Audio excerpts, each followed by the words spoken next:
Hare Krishna.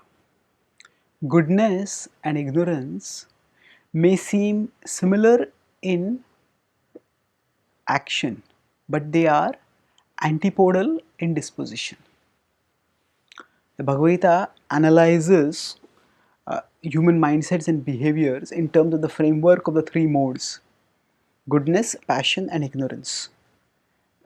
The Bhagavad-gita explains that goodness is characterized by illumination. It means there is contemplation before action, whereas the mode of passion is characterized by haste, by the drive to do. So there is action before contemplation.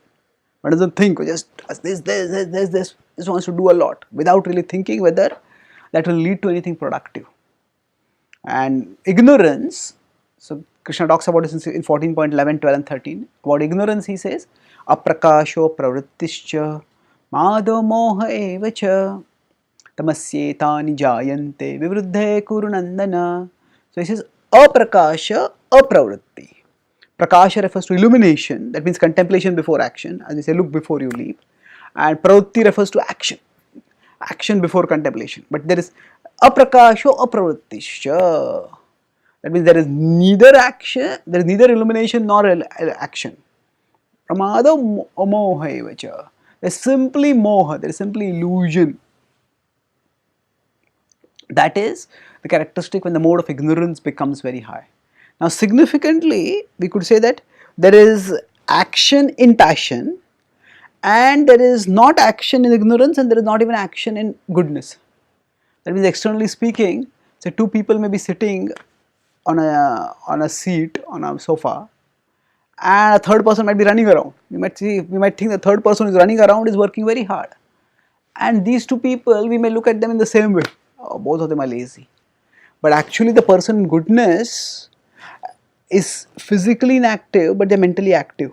And not only are they active, they are in a purposefully active. The mind is always active, but in the case of ignorance, it is wildly active and going to this, that. So in terms of disposition, in terms of action, both the person in ignorance and goodness may be just sitting peacefully, but in terms of disposition, two persons are having completely opposite dispositions.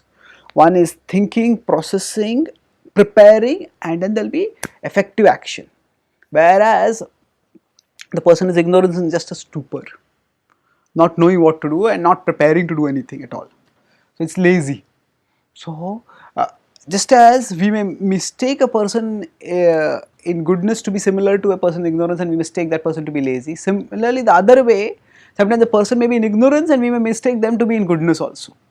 So for example, there are many people who are escapists, who don't want to work hard in life, and therefore especially in a culture where which is spiritually minded and where renunciation is respected, such people often put on mendicants' garbs, and common people who are not very discerning, they start respecting such people as saintly, but they are not saintly, they are simply lazy.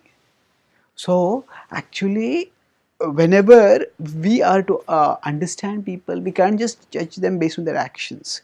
We have to talk with them, we have to observe them, we have to not just look at by their actions, means just don't let's look at their externals. When we look at their thoughts, which we can understand by talking with them, then we can truly understand who is where. And when the thoughts are focused on Krishna, then the thoughts are not just in goodness, but they become transcendental. And so Bhakti Yoga, it involves slowing oneself down. So it might appear to some people that those who become Bhakti Yogis, they were earlier very active and now they are becoming inactive. But they are not going down from passion to ignorance. Rather, they are rising from passion to goodness and going towards transcendence. And devotees are not passionately running around here and there, but they are purposefully active, thoughtfully and purposefully active for acting in a way that is supremely productive. Because connecting with Krishna, serving Krishna, loving Krishna gives us an eternal result. It gives us happiness in this life as well as happiness in the next. Thank you. Hare Krishna.